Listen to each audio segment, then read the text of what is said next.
Bon, et bonjour, bonjour à tous. Je suis Thomas Reverdy, je suis enseignant à Grenoble INP, génie industriel.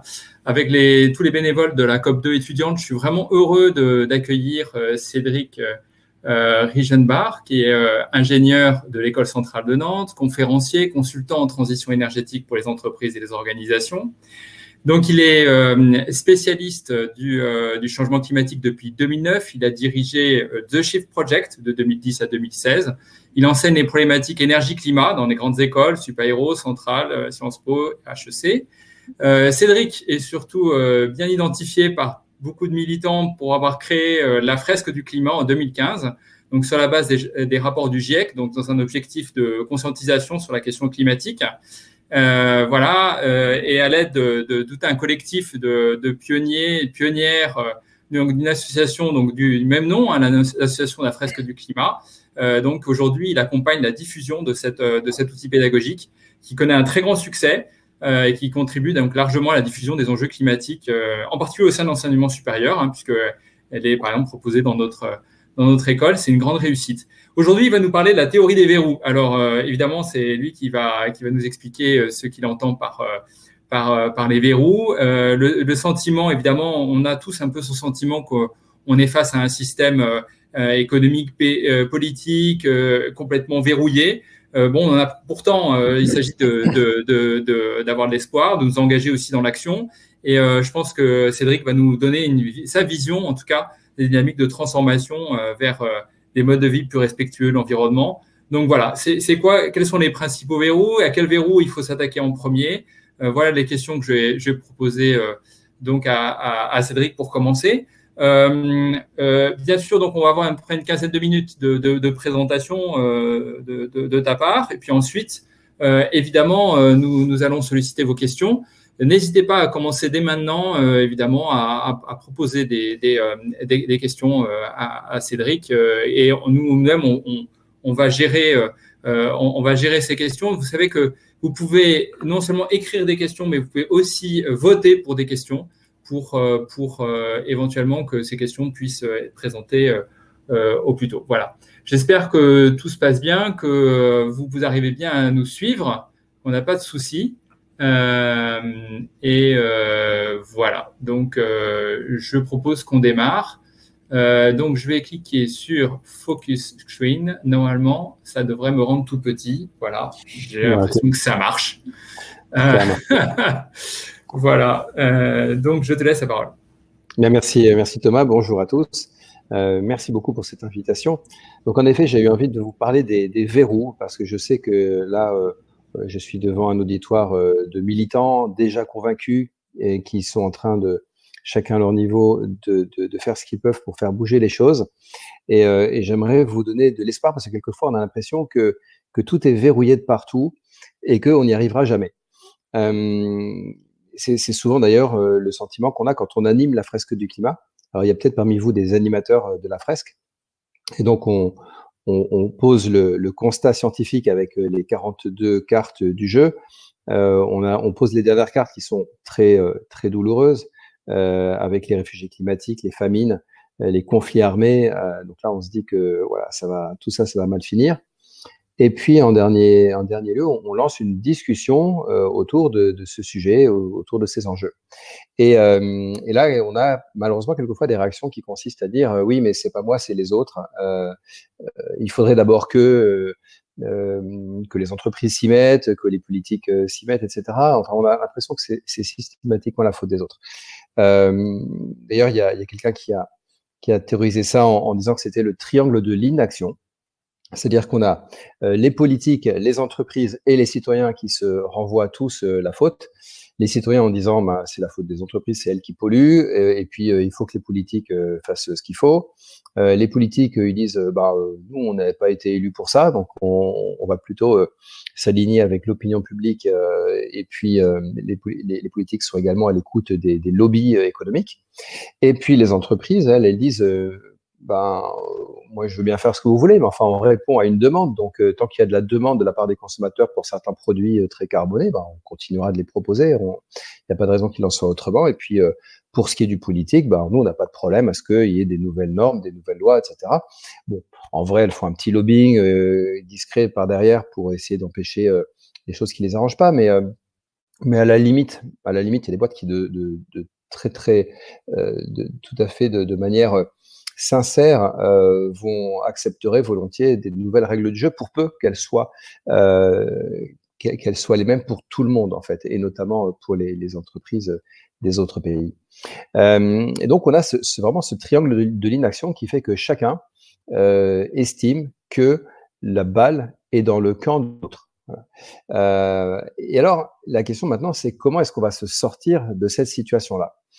Donc, l'idée maintenant, c'est de se dire que tout ça semble impossible. Donc, il va falloir pourtant se projeter dans un monde qui va décider demain de rester sous les 2 degrés.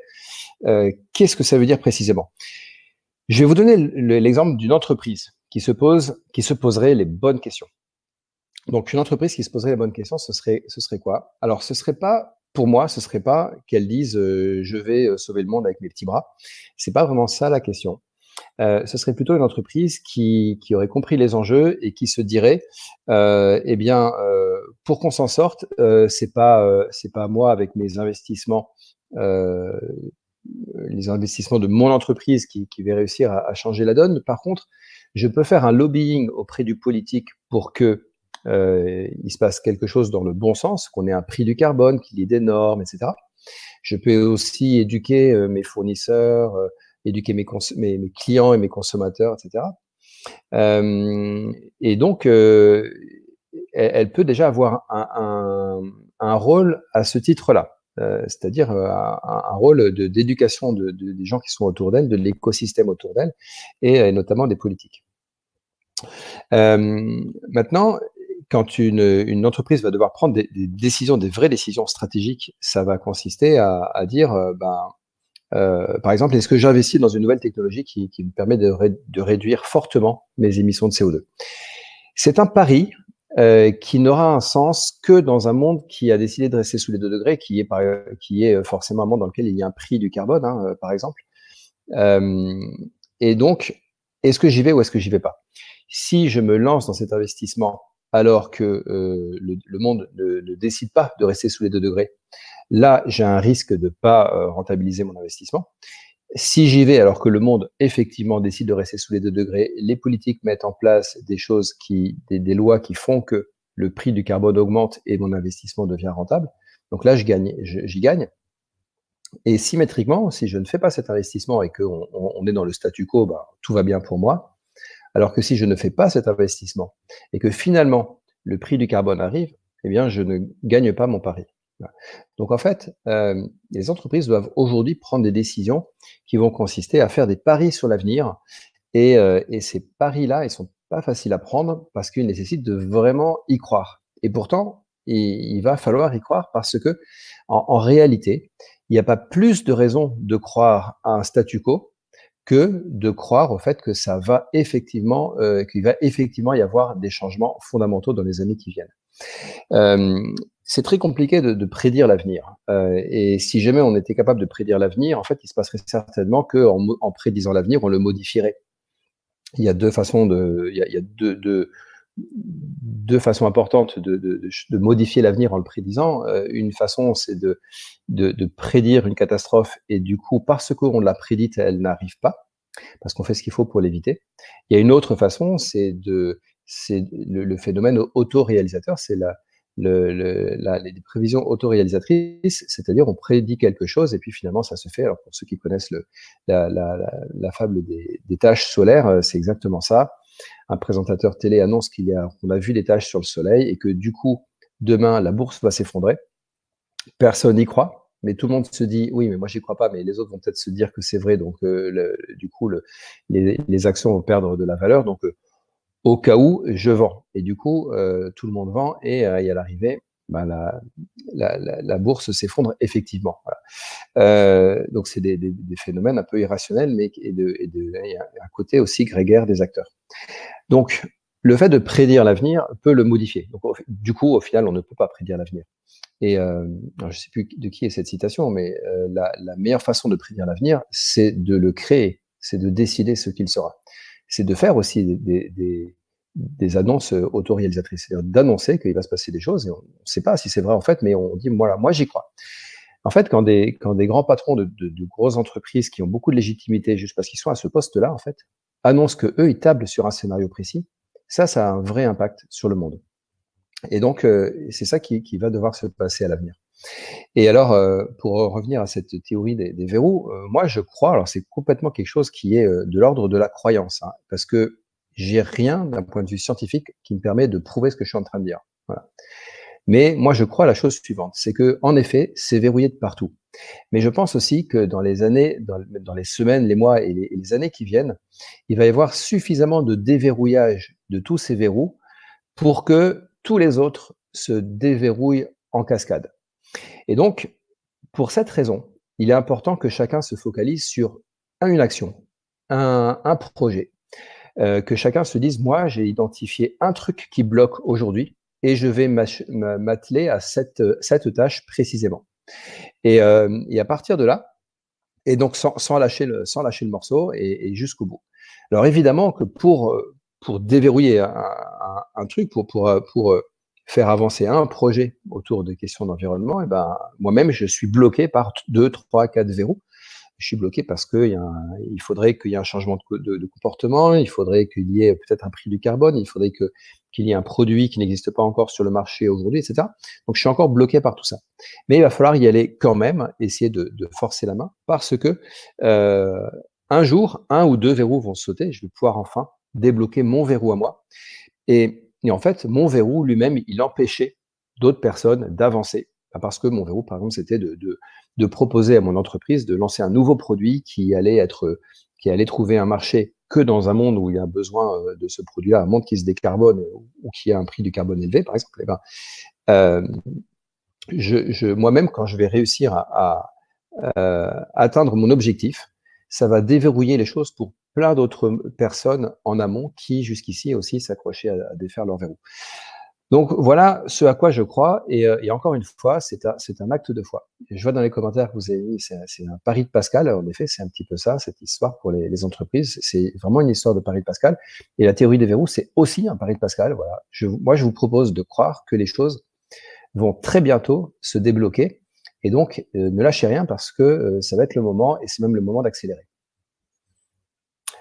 Je m'arrête là et je laisse la place aux questions.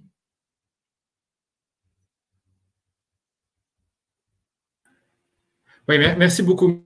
Merci beaucoup. Alors, les questions, comment ça arrive? Voilà. Et c'est finalement, première question, y a-t-il pas un risque de s'attaquer à un verrou qui serait trop ambitieux ou à côté de la plaque?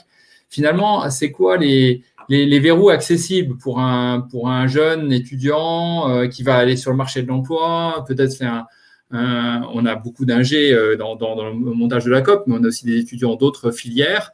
Finalement, c'est quoi ils s'interrogent beaucoup sur leur professionnalisation, les endroits où ils peuvent travailler. Ils ont le sentiment qu'ils risquent de rentrer dans des entreprises un peu verrouillées aussi. Il y a l'espace militant, il y a l'espace personnel, la consommation personnelle. Finalement, est-ce que tu as une proposition ou une piste pour, je dirais, des premiers verrous auxquels ils peuvent éventuellement s'attaquer? Il y a énormément de choses à faire. Et ce que j'aurais envie de dire à des jeunes diplômés ou des futurs diplômés, c'est que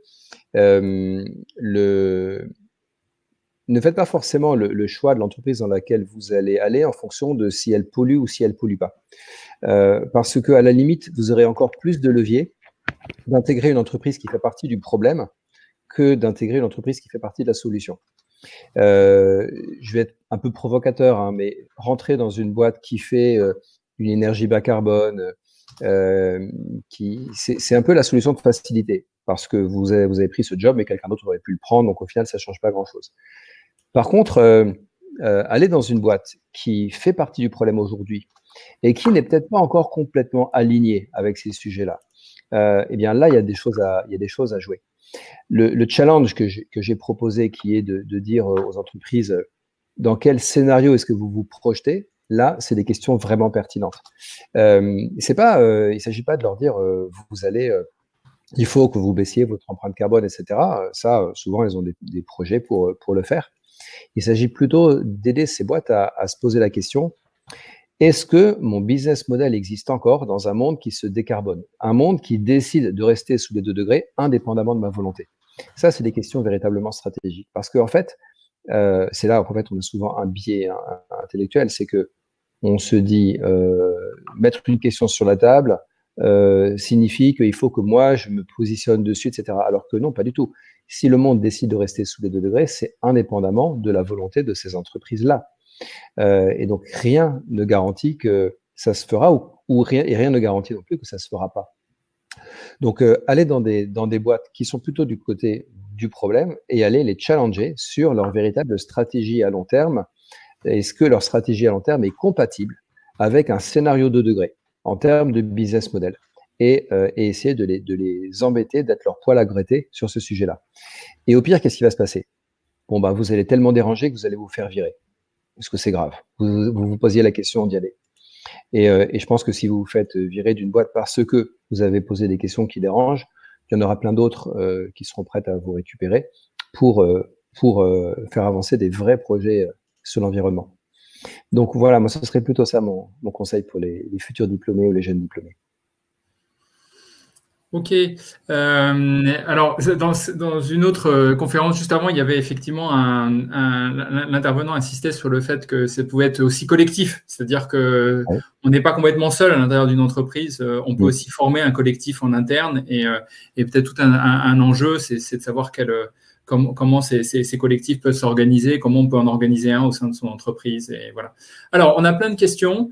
Est-ce que vous avez des exemples, par exemple, de chefs d'entreprise qui seraient positionnés, comme vous l'évoquez, des exemples qui sont positionnés clairement sur la question CO2 et qui pourraient avoir des effets d'entraînement peut-être sur d'autres entreprises de leur secteur? Alors,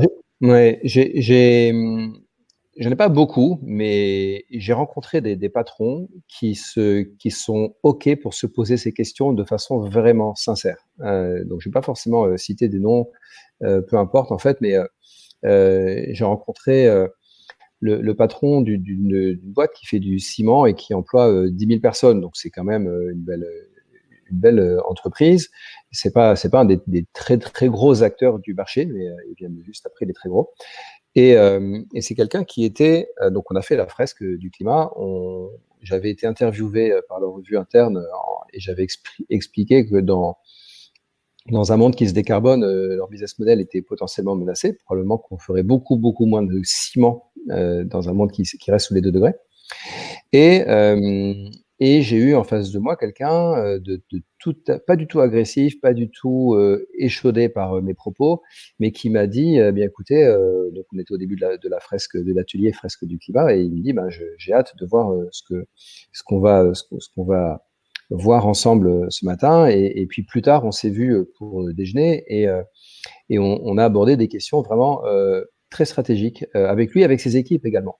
Dans un monde où on va faire moins de ciment en volume, quel peut être leur business? Et ils commencent aujourd'hui à se poser des questions du type, si on vendait plutôt de l'expertise sur le ciment, c'est-à-dire au lieu de vendre des grandes quantités, eh bien on va vendre des plus petites quantités et on va vendre une prestation pour faire des bâtiments qui seront avec moins de ciment, mais bien utilisés en fait, mieux dimensionnés, mieux calibrés, etc.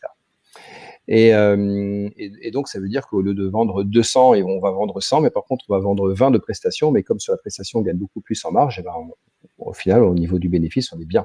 Voilà. Donc, voilà le genre de réaction qu'il peut y avoir de la part des patrons. Moi, je suis assez confiant sur le fait que de plus en plus, il y a des gens qui se posent les bonnes questions.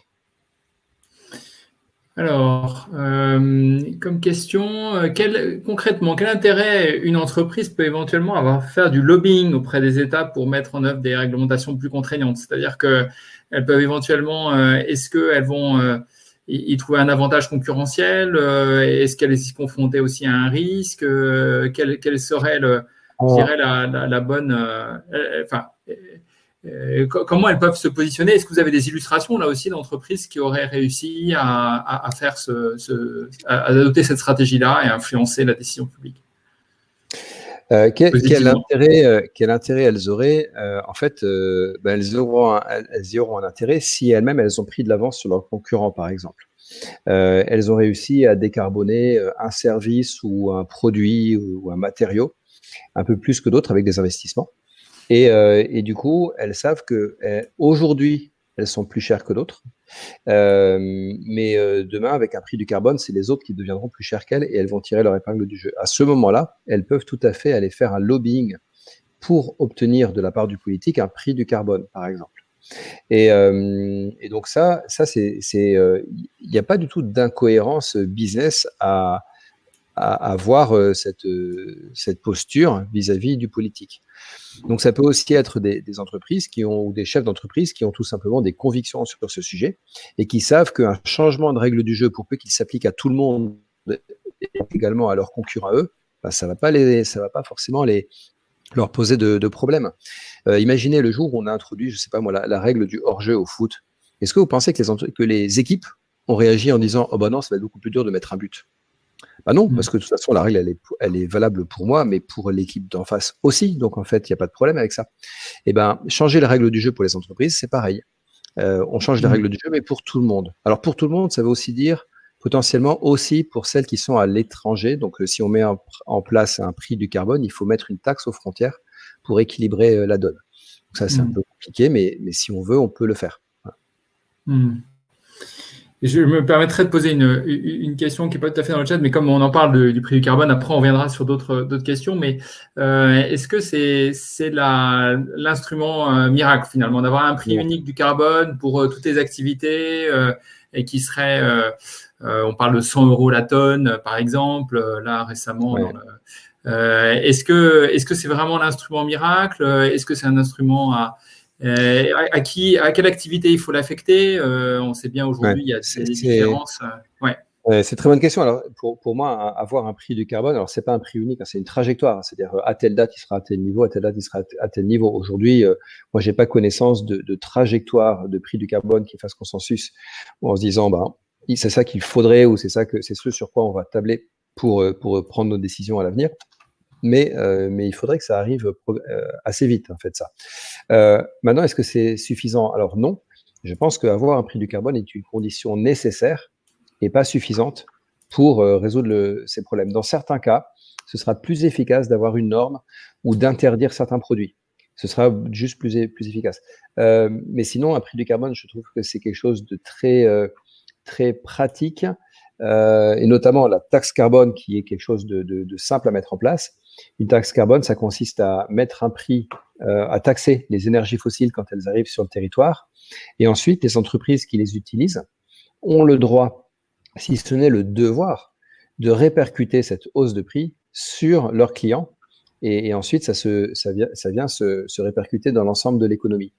Comme c'est une taxe nouvelle, il y a moyen par ailleurs d'alléger une autre fiscalité ou d'injecter cet argent dans l'économie d'une façon ou d'une autre. Ça peut être des allocations, ça peut être des subventions, ça peut être un revenu universel ou quelque chose comme ça, des choses qui peuvent booster la demande.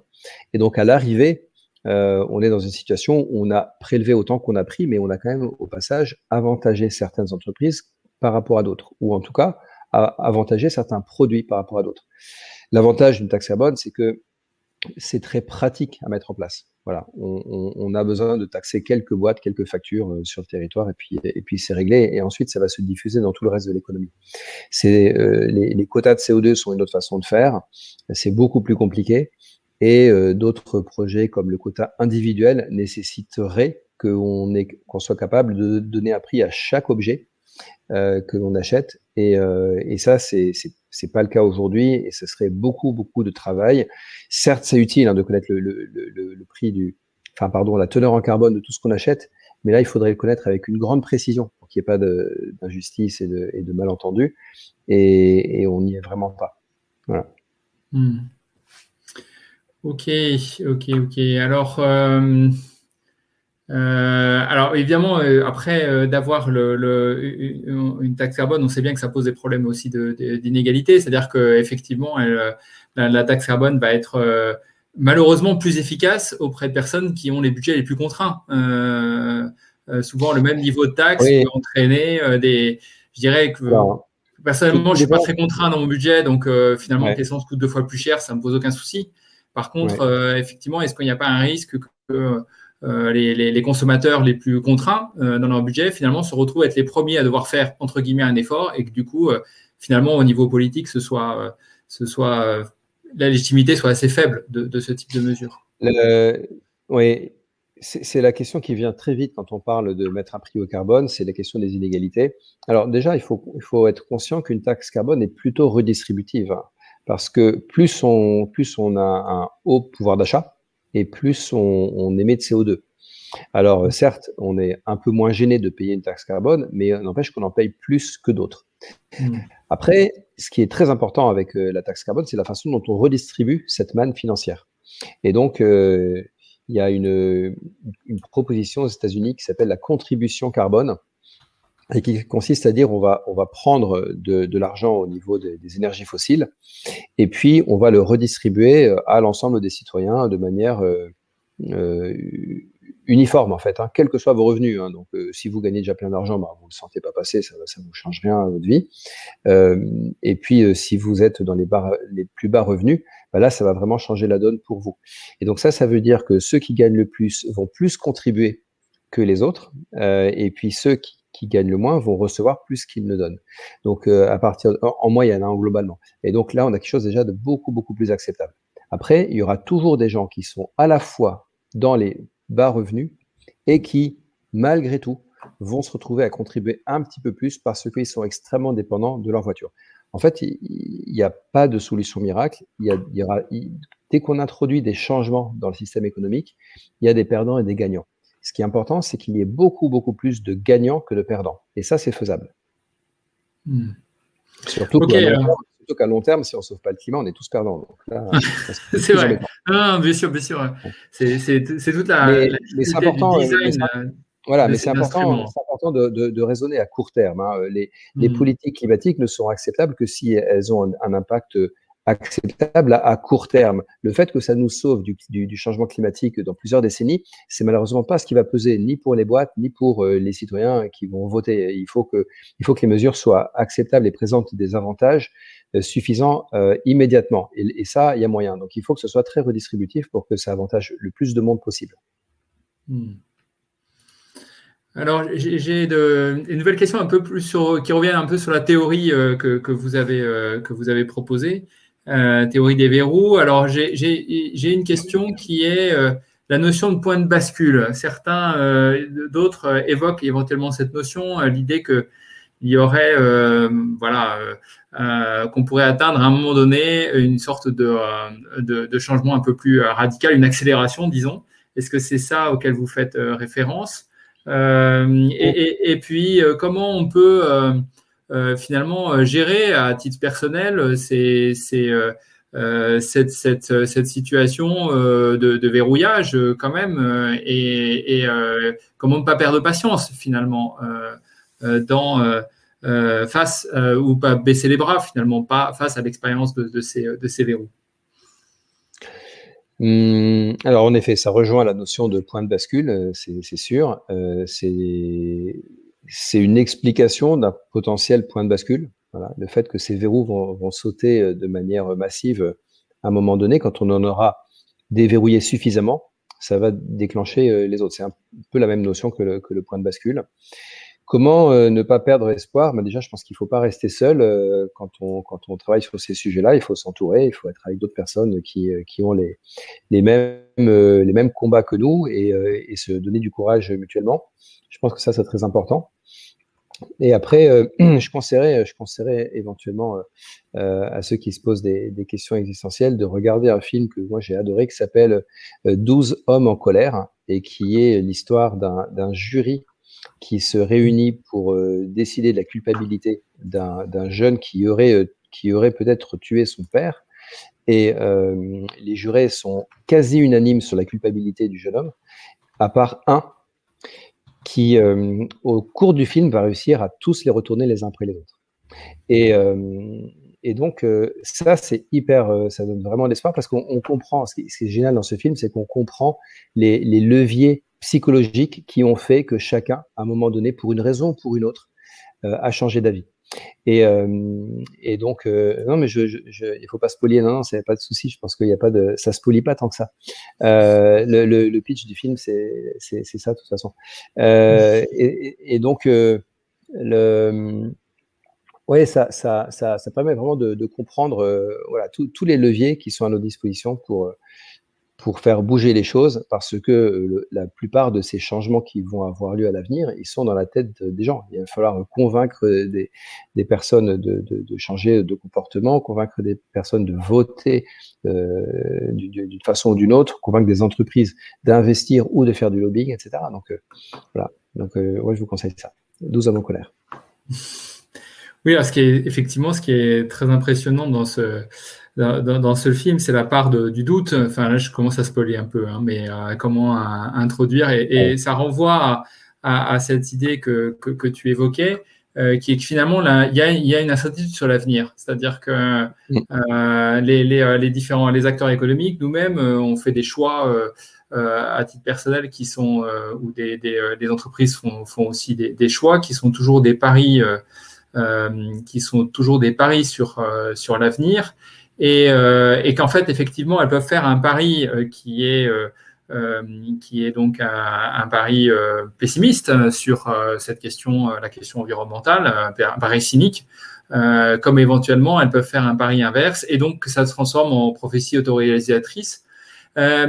Est-ce que tu aurais quelques illustrations peut-être voilà, de ces paris, de ces jeux qui peuvent exister aujourd'hui parce qu'on a quand même le sentiment que pour les entreprises de risque, le pari le moins risqué, ça reste quand même le business as usual, quoi.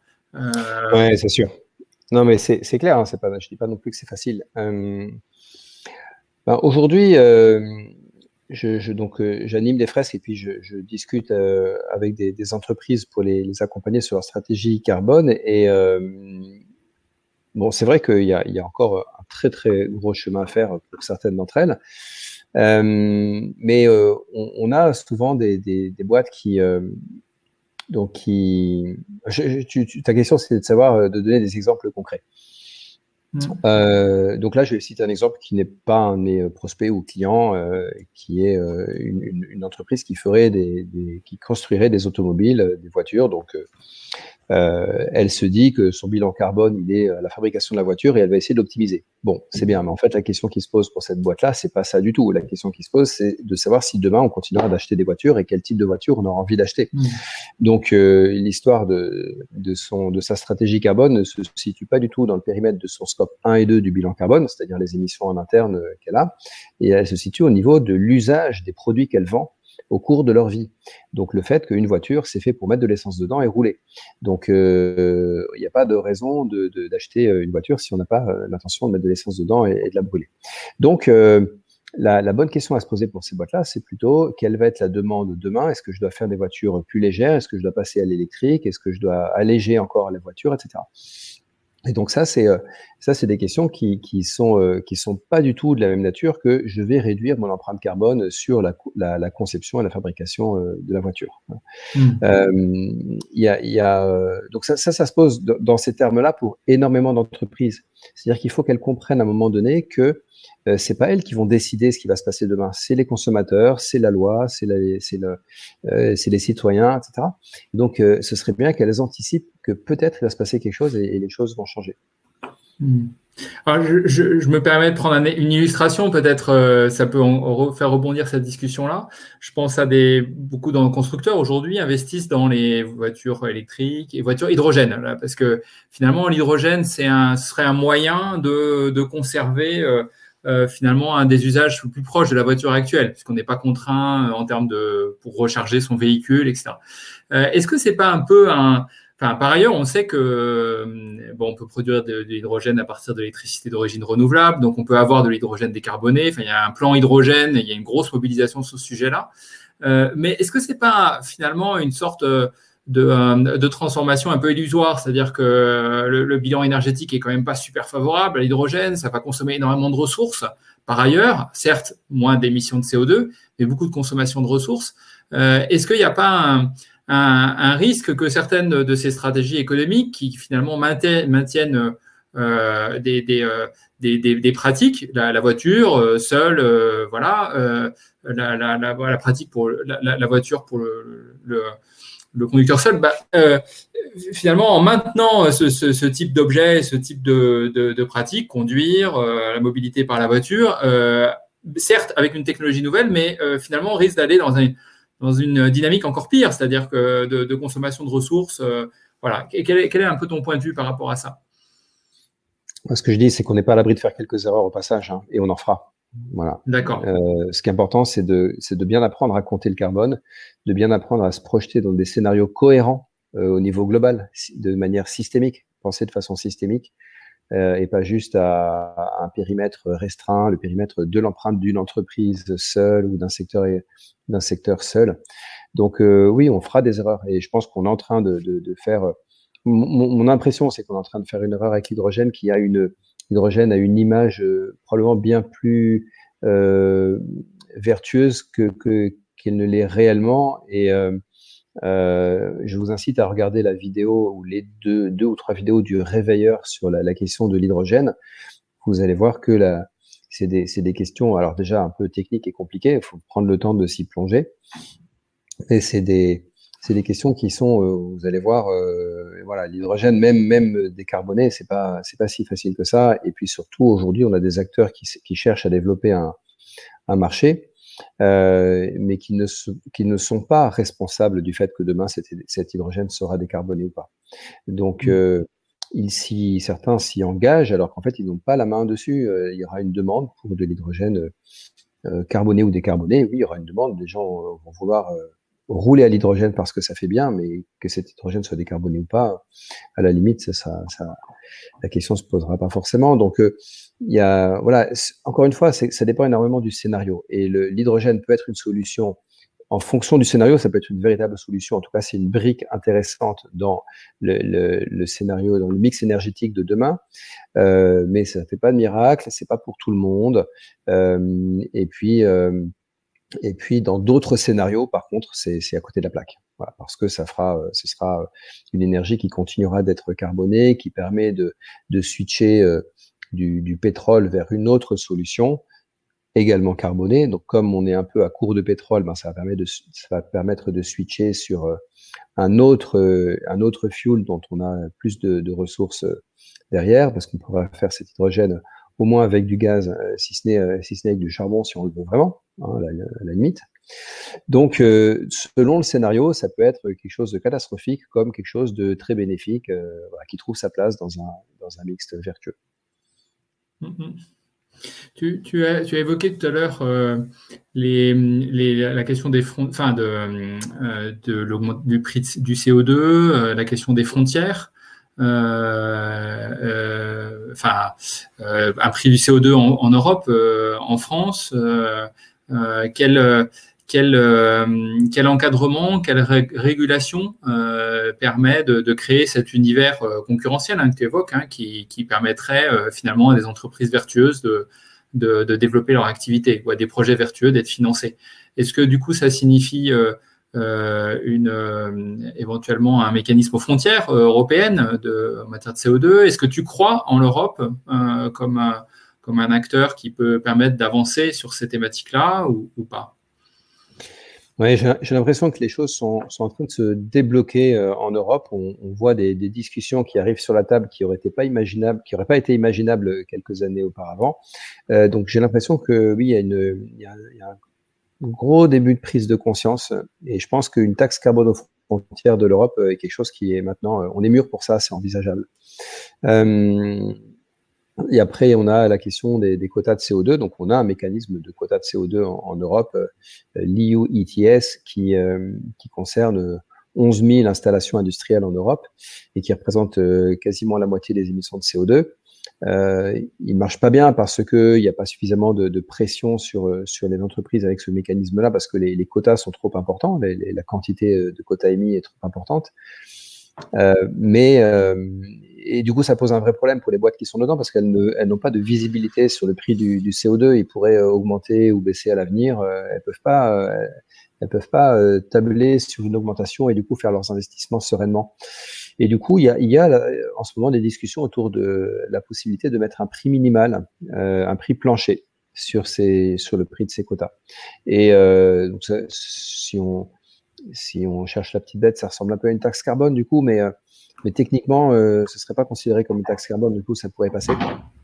Et donc voilà, il y a des choses qui avancent, et puis surtout, il est pas trop tard pour expliquer les histoires de climat aux politiques. Donc on le fait, nous, avec la fresque du climat, on a fait jouer par exemple des députés dans le cadre des votes pour la loi climat récemment. On espère faire jouer des sénateurs dans la foulée, et puis encore des députés d'ici le deuxième passage à l'Assemblée nationale. On compte bien également de devenir véritablement encore plus internationaux à l'avenir après la COP 21. Et donc, quand on aura réussi à faire jouer des millions de personnes, parce que c'est bien l'objectif, il y aura matière à ce que ça puisse déclencher des véritables prises de conscience chez les citoyens, mais également chez les politiques et les entreprises. Donc là, aujourd'hui, on est à 150 000 personnes qui ont joué à la fresque. Donc je crois qu'il y a des fresqueurs pendant le festival de la COP2 étudiante en ce moment. Donc je vous propose, ceux qui n'ont pas encore joué à la fresque, je vous propose de vous ruer sur les places. Je ne sais pas si on peut mettre dans le chat l'URL pour s'inscrire. Ouais. Ce serait une bonne chose de tester ça. Oui, tout à fait, ouais. Tout à fait. C'est vrai qu'il y a plusieurs remarques qui reviennent parce qu'on a eu un échange qui était très centré sur l'entreprise et qui, on sait aussi que dans l'univers militant, beaucoup de gens s'interrogent sur le modèle même de l'entreprise, sur le modèle, enfin voilà, la dichotomie ou l'opposition privée-publique. Qui s'interrogent en termes de commun, ou des gens qui questionnent le modèle même de l'entreprise et évoquent plutôt des modèles du type coopérative qui en étant plus démocratiques, permettent peut-être d'orienter davantage l'activité. J'ai une autre question aussi sur l'idée d'investissement, parce que tu as beaucoup insisté sur la nécessité d'investir, mais il y a des gens qui disent, mais finalement, investir, c'est aussi prendre le risque d'alimenter la machine à la croissance économique et finalement, est-ce que c'est viable? Voilà. Et qu'est-ce que tu réponds à ces positions-là qui sont parfois qui, je dirais, pourraient se positionner dans une posture plus critique finalement par rapport au mécanisme que tu évoques?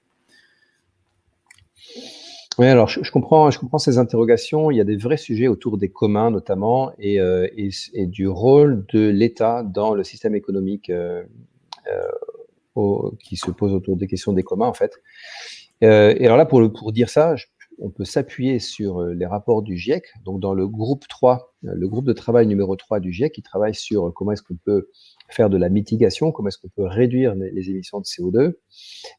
Il est clairement écrit que pour décarboner l'économie, il faut que l'État joue un rôle important. Voilà. Ça, c'est noir sur blanc.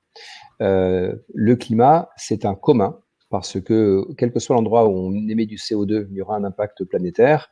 Le climat, il est global. Et donc, c'est un commun, il faut qu'on le préserve. Et pour préserver un commun, il faut des décisions de portée internationale. Donc, c'est pour ça qu'il faut des accords entre les États. Et ensuite, chaque État doit mettre en place des choses qui sont forcément d'ordre politique et collectif. Donc, on est vraiment dans la gestion d'un commun et ça va beaucoup passer par le public.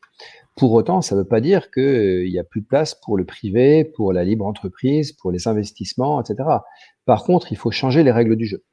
Moi, personnellement, j'ai pas de problème avec le fonctionnement libéral de l'économie, ni même avec le capitalisme en tant que tel, mais aujourd'hui, il ne fonctionne pas bien parce que il a trop de liberté et les externalités négatives ne sont pas réintégrées dans le système économique.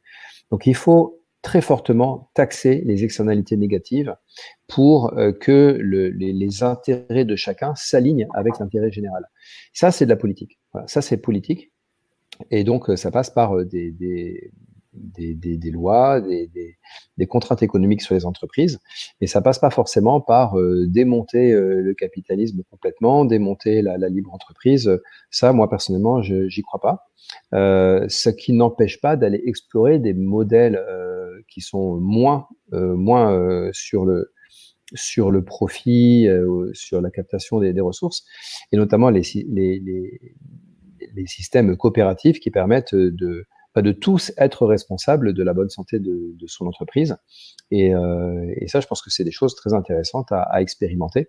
Mais je verrais plus ça comme en fait une façon de responsabiliser chacun sur le devenir de la boîte. Ça veut dire qu'en fait, dans une scope, on a autant de salariés que de patrons. Les salariés sont tous patrons et du coup tous capitalistes. Et voilà, donc c'est ça. Je suis peut-être choqué du monde en disant ça, mais une scope, c'est un petit peu ça. C'est on met l'entreprise en commun, on partage la gouvernance de cette entreprise pour que tous les salariés se sentent alignés avec les objectifs stratégiques. Ok, alors j'ai une question assez sympa, un peu provocatrice finalement. Quels sont vos propres verrous? C'est quoi votre expérience de vos propres verrous? Un petit retour d'expérience là-dessus. C'est une question. Quels ont été les verrous que vous avez été amené à faire sauter finalement, peut-être dans le passé ou voilà. Et quels sont ceux auxquels vous souhaitez vous atteler peut-être à l'avenir? Il y en a énormément.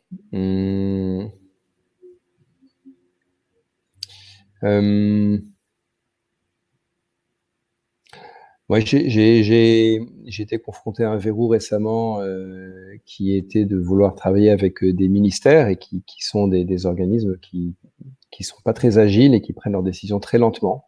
Et donc, quand il s'agit de les faire bouger sur le climat, on s'énerve un petit peu que les choses n'aillent pas plus vite. Mes interlocuteurs au sein de ces ministères eux-mêmes s'impatientent et sont assez d'accord avec moi. Donc ça, c'est un verrou. Je pense qu'il faudra, vu les enjeux qu'on a devant nous, il faudra accepter l'idée d'être beaucoup plus agile, donc y compris dans les organisations publiques, d'être beaucoup plus agile, accepter de moins contrôler, peut-être aussi de revoir la façon dont on gère les marchés publics, qui est beaucoup trop rigide aujourd'hui, et prendre le risque de temps en temps de faire une erreur. Voilà, parce que si on déverrouille certaines contraintes, ça veut dire qu'il y a le risque de faire des erreurs et peut-être même qu'il y ait de temps en temps par-ci par-là une malversation. C'est un risque à prendre, mais les avantages de déverrouiller toute cette lourdeur administrative sont tellement plus importants que les inconvénients qu'il va falloir à un moment donné accepter cette part de risque. Voilà, ça c'est un verrou. Je pense qu'ensuite il y a beaucoup de verrous qui sont dans la tête, qui sont dus au fait qu'on n'y croit pas. Et donc c'est là qu'il faut changer les discours, changer les imaginaires et se dire que en fait si il faut y croire, en fait on va vers ça. Je pense qu'il faut de la littérature autour de ça, il faut des romans qui se situent dans 2 ans, 3 ans, 5 ans, pas forcément plus loin que ça, et qui nous décrivent le monde tel qu'il sera à ce moment-là, avec des choses très différentes d'aujourd'hui et qui seront devenues complètement naturelles, alors qu'on ne les imagine pas aujourd'hui. Voilà, je pense qu'il y a beaucoup de verrous qui sont dans la tête. Ok, est-ce qu'il y a du coup des secteurs qui peuvent connaître une accélération là? On sait quand même le secteur d'énergie, c'est un secteur où on voit dans certains autres pays européens une assez forte accélération dans la transition. Alors, on sait bien qu'en France, c'est un peu compliqué puisque se pose la question du statut du nucléaire, pour le domaine énergétique. Est-ce que demain, il y aurait des secteurs qui pourraient connaître comme ça une accélération dans leur transformation? Voilà. Est-ce que tu vois frémir, ouais. disons? Oui, il y a des secteurs qui vont forcément décoller. Je pense alors moins à l'énergie, parce que l'énergie, globalement, je ne sais pas si on en produira plus ou moins dans un monde qui se décarbone. Il va falloir décarboner, mais il va falloir aussi baisser la consommation d'énergie. Je verrais bien, je pense que le secteur de la rénovation thermique du bâtiment va connaître une très forte croissance.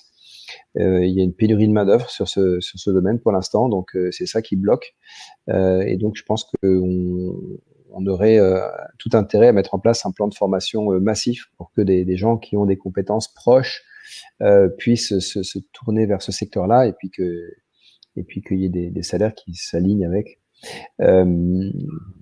J'ai pas d'idée précise. En fait, il y a énormément de secteurs tous les secteurs en fait vont être amenés à être refondus très profondément. Et ce qu'il faut arriver à imaginer, c'est dans un monde qui se décarbone, est-ce que tel ou tel secteur, il a plutôt une épingle à tirer du jeu, ou est-ce qu'il va plutôt il est viscéralement du côté du problème et il n'a pas d'alternative, et auquel cas il est condamné. Pour certains secteurs, c'est quand même un petit peu ça qui va se passer.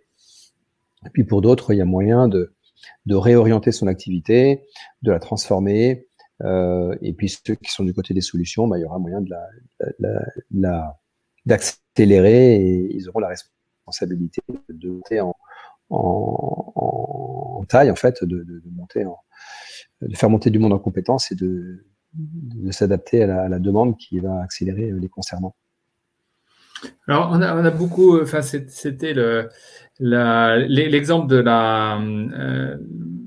du bâtiment et puis la réduction des consommations d'énergie dans le bâtiment qui m'y fait penser. Est-ce qu'on n'est pas actuellement un peu dans une logique un peu techniciste, c'est-à-dire finalement essayer de construire des solutions techniques et les mettre en œuvre, mais on sait qu'il y a quand même pas mal d'éléments qui nous échappent parfois, et en particulier les comportements. Je pense au comportement de consommation ou au comportement. Est-ce qu'il n'y a pas un risque d'effet rebond? Certains soulignent, par exemple, que ces solutions que tu évoques, comme réduire la consommation énergétique des bâtiments, mieux les isoler finalement, est-ce qu'il n'y a pas un risque d'effet rebond, c'est-à-dire que les consommateurs, du coup, les habitants gagnent en confort et soient très heureux de gagner en confort, mais que finalement on ait un résultat assez faible derrière, quoi, en termes de réduction de la consommation.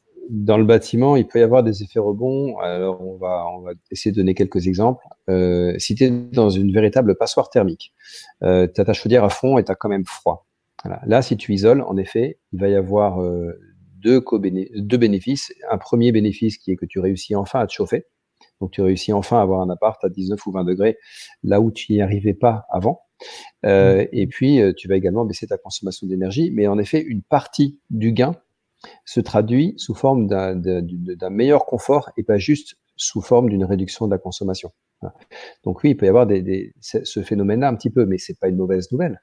Quand tu étais à 15 degrés et puis que finalement tu réussis à être à 19, ça c'est une bonne nouvelle. C'est un véritable bénéfice. Donc il y a pas de, moi j'ai pas de problème avec cet effet rebond-là. Ensuite, il peut y avoir un effet rebond. Ça voudrait dire quoi dans la rénovation du bâtiment? Un effet rebond, ça veut dire que tu passes de la classe F à la classe A. Et une fois que tu es en classe A, tu te chauffes à 22. Bon, tu peux y aller. Hein. Parce que quand tu es en classe A, chauffer à 22 au lieu de 19, c'est tellement infime parce que ta maison ou ton appart est bien isolé, c'est tellement infime que c'est pas très grave. Donc, il y a des effets rebonds qui seraient plus embêtants. Mais dans le bâtiment, quand on a vraiment bien isolé, l'effet rebond qui consiste à se chauffer un peu plus, il est négligeable. C'est pas une raison pour le faire, hein, parce que ça donne pas l'exemple, mais voilà. Oui, ça peut aussi se traduire par accompagner parfois ces projets d'un apprentissage de l'usage de l'énergie pour les occupants, pour parfois éviter ces effets rebonds. Mais effectivement, il y a tout un volet, à côté des investissements techniques, il y a aussi tout un volet organisationnel et social qui peut être aussi utile et y contribuer.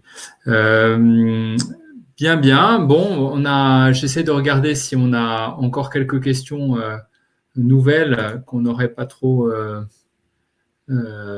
aborder. Je regarde dans le chat aussi. Je vois un commentaire qui parle du chômage. On se pose des questions. La question de la transition énergétique amène très vite des questions autour de la croissance ou de la décroissance. Moi, en fait, quand j'essaye d'imaginer ce que va être ce chantier de décarboner le monde, je ne vois pas comment est-ce qu'il pourrait y avoir plus de chômage dans un monde qui se décarbone, en fait. Déjà, si on veut vraiment résoudre les problèmes d'inégalité, ça peut se faire avec des dispositifs politiques très audacieux, très ambitieux, de réduction du temps de travail, de revenus universels, des solutions de ce type-là. Ça, c'est ma conviction. Mais en plus de ça, est-ce que le PIB va augmenter ou baisser dans un monde qui se décarbone? En fait, je n'en sais rien. Là-dessus, je suis plutôt de l'école de Gaël Giraud qui dit, en fait, le PIB, ça ne mesure pas les bonnes choses. Donc, est-ce qu'il va croître ou décroître dans un monde qui se décarbone? Moi, j'en sais rien. Ce qui est important, c'est qu'on baisse les volumes, les flux physiques. Et donc, l'exemple que j'avais donné tout à l'heure, un cimentier qui, au lieu de vendre 200 tonnes de ciment, il va en vendre 100. Mais par contre, il va vendre pour 20 de prestations intellectuelles. Ben, on peut se dire qu'il a baissé son chiffre d'affaires, mais en réalité, il a créé de la valeur, il a gagné autant en bénéfices, si ce n'est plus, et il a fait bosser encore plus de monde pour y arriver. Donc, voilà, en fait, il va y avoir tellement de choses à inventer, à réinventer, à calculer pour gérer cette transition qu'il y a franchement du boulot pour tout le monde. Surtout pour les ingénieurs. Ouais. Beaucoup pour les ingénieurs. Ouais.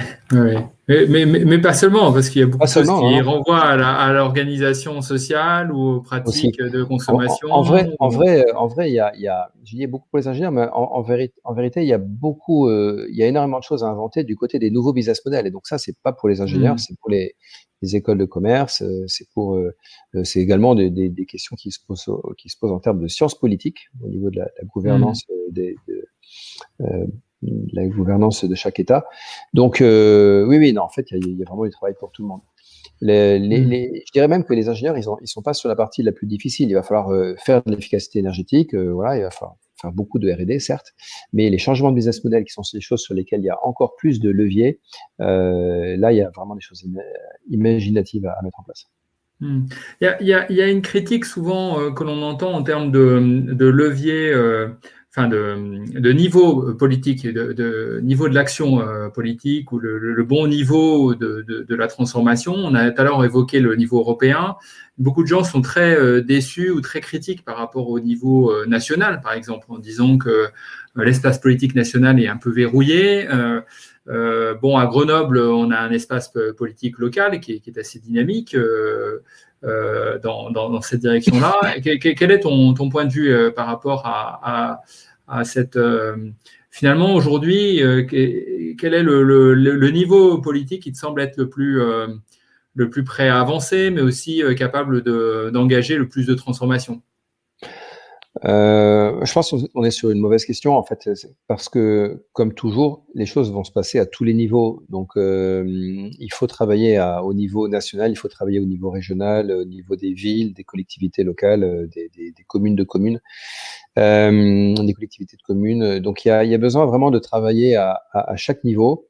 Le local est hyper important parce que les choses sont très concrètes. On peut embarquer des gens, on peut se parler. C'est une échelle où on peut vraiment réunir des citoyens dans une salle et avoir des débats, des discussions et sortir avec des choses qui sont concrètes. Mais je pense également que le niveau national est complètement indispensable. Un prix du carbone, ça se négociera au niveau national et même européen, et puis avec même des implications internationales. Donc tous les niveaux sont importants, y compris le niveau international. Les COP n'ont pas abouti à grand-chose jusqu'ici. L'accord de Paris, c'est bien, mais c'est largement insuffisant, on est d'accord. Il n'empêche que c'était nécessaire d'avoir cet accord de Paris. Et il commence à porter ses fruits. Il y a des véritables changements qui se font parce qu'il existe. Donc, ces négos internationales, elles vont être… si on adhère à cette idée que ça va bientôt se déverrouiller de partout, eh bien, il est possible que dans les années qui viennent, pendant ces COP, on arrive à parler de sujets encore plus fondamentaux sur lesquels on réussit à faire des choses concrètes. Ok, merci. Alors, je suis un peu embêté parce qu'en fait, j'aurais bien voulu te proposer de conclure. Mais en fait, je ne vais pas te laisser beaucoup de temps pour conclure parce qu'il faudra que je rende l'antenne, entre guillemets, c'est-à-dire qu'il faut que je rende le code, je me déconnecte rapidement. Voilà, donc si tu veux donner un mot de conclusion et après, je rends l'antenne. Un mot de conclusion, écoute, je ne sais pas, mais ce que je voudrais surtout dire, c'est qu'il faut garder l'espoir que les choses puissent vraiment avancer prochainement. Et on voit plein de signaux faibles en ce moment que des choses bougent. Et donc, voilà, partout où on se dit, là, ça n'avance pas, au niveau politique français, on pourrait se dire que voilà, sur le climat, on n'est pas du tout au niveau. Oui, certes, mais il y a plein de choses à faire pour que que des choses se déclenchent dans les mois et les années à venir. Et donc, voilà, ne lâchez rien, investissez-vous dans des projets qui font bouger le monde et vous allez voir, ça va porter ses fruits bientôt. Bon, ouais, écoute, merci, vraiment merci beaucoup pour ta disponibilité et puis pour ces messages et ce discours très convaincant. Et puis, peut-être voilà, à d'autres événements. À bientôt. Donc, Avec plaisir. je vais rendre du coup l'antenne au groupe suivant qui vont pouvoir se connecter et poursuivre ces échanges avec d'autres présentations. Et puis pour ceux qui souhaitent, évidemment, allez vous exercer dans les ateliers des fresques du climat, puisqu'il y a des ateliers qui sont organisés en parallèle. C'est vrai que c'est pas facile de choisir entre les interventions et les ateliers. Voilà, à bientôt. Merci Thomas, au revoir tout le monde. Au revoir.